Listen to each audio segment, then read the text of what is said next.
All right, Steve Overmyer alongside old man who bets on Twitter, Geoff Sheasby. Let's talk fantasy busts. So here's the thing. Over the past 5 years, there has been an average of 2 first-round busts every single year. And the big question is, which are the 2 guys that are not going to live up to their average draft position this year? And you're going to be starting things off with a guy who leads all NFL running backs in touchdowns over the past 2 years. Yeah, we're talking Todd Gurley. He's a monster. It's tough for you to even say that, right? Oh my God, it hurts.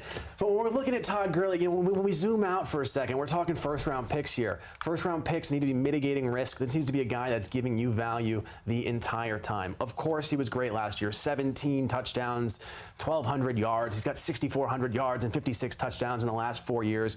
But then we can talk about his left knee. It's the same left knee that he tore his ACL in 2014, and the same left knee that held him out of fantasy championships last year in weeks 16 and 17 and most of the playoffs. And look what he did in the Super Bowl. Yeah, Super Bowl 10 for 35, relatively pedestrian. C.J. Anderson, who came off the couch halfway through the season, outperformed him. And, you know, the thing with the knee, they're saying that it's probably arthritis. That's not something that's going away. That knee inflammation can come up anytime, anywhere. If he's healthy, great. Optimistically, you know, you can get him at 8. It's probably a decent value. But that could be a lot of games that he's missing. 4 or 6 games with knee inflammation. I don't need that for my first-round pick, and I'm looking elsewhere. Well, you're right, because I think the best indication of a future injury is a previous injury, and that's why the guy I'm choosing is someone who was injured for the last 3 games of the year last year, and that's Pittsburgh Steelers running back James Conner. I know what he did. This guy was on MVP caliber pace before he got injured. However, he did get injured. And let me say this, James Conner may have the most heart of any NFL player. This is a guy who overcame cancer and became an NFL player and put together an incredible season last year before he got injured. He had 12 touchdowns in 13 games. But what really concerns me here, Geoff, is the number of touches he was getting. He got 65% of the Steelers running back passes, and he also had 215 carries. That's the most that he's ever had. Guys do not get more durable as their career goes along. They start to lose tread on their tire. And if his durability was an issue in the final 3 games of last year, I would be worried that his durability would be an issue maybe the final 8 games of this year. I think that's a very worthwhile worry. You know, especially, again, first round, we're mitigating risk. You know, with his average draft position around 9.7, I think he's a little overvalued there.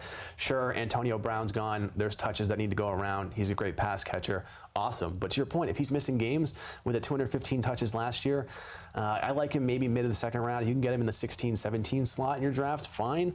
But first round pick, I'm being a little cautious. If I'm late in the first round and James Conner is on the board, I might just go ahead and punt on that and just go Travis Kelce and move myself along. But the running backs are the key issue here, because it's not just, I guess injuries are going to be a major concern for a lot of those guys, but the concern for why maybe you don't like a couple of other guys has nothing to do with what's happening on the field. It's what's happening in the business world. Yeah, let's talk business. Let's talk dollar signs, right? This brings us to Ezekiel Elliott over in the Cowboys. You know, he's refusing to play under his current contract. Not necessarily an apples-to-apples scenario of last year with Le'Veon Bell, but nonetheless, a guy who's currently refusing to play, who's going 4th. There's a lot of value in the 4th pick of your draft. I get it. You know, his numbers are fantastic. He ran for 1,400 last year, 6 TDs. He should run for more than that. But, you know, a guy that, you know, if he's refusing to play, he's refusing to play. He hasn't demanded a trade yet like Melvin Gordon, another guy that talent-wise, fantastic. Would love to have him on my team. But if he's missing 2 games, 4 games, 6 games, that can pile up pretty quickly, especially if he sees so much value in himself, which he should. He's a great running back. Will Jerry Jones give him a deal? Maybe. In 2 weeks from now, he might have already signed, and we're having a very different conversation about Zeke. But if you've got to make your draft right now, I'd be a little afraid of Zeke. And by the way, you're right. His numbers are incredible. You know, for the second time in 3 years, he's the rushing champion. Those 6 touchdowns rushing were also added to. He also had 3 receiving touchdowns as well. I mean, he is an absolute beast. There's no doubt about it. But here's why he most likely will not sit out for the whole year. If he sits out for this full year, his $3.8 million salary just slides to 2020. And then the 2020 salary slides to 2021. He's basically in the exact same spot. Jerry Jones clearly wants to get some sort of a deal done because he knows that the only way for the Cowboys to even have a chance at winning things this year is with Ezekiel Elliott. But what concerns me is if he holds out for 2 games. Now all of a sudden, he's losing another, 30, 40 fantasy points? Right.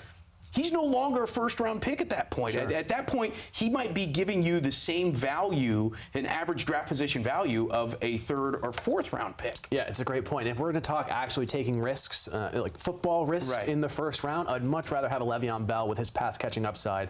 I'd much rather have even David Johnson. He's a beast as well. And Kyler Murray looked pretty good last night. Yeah. Well, you never know. Yeah.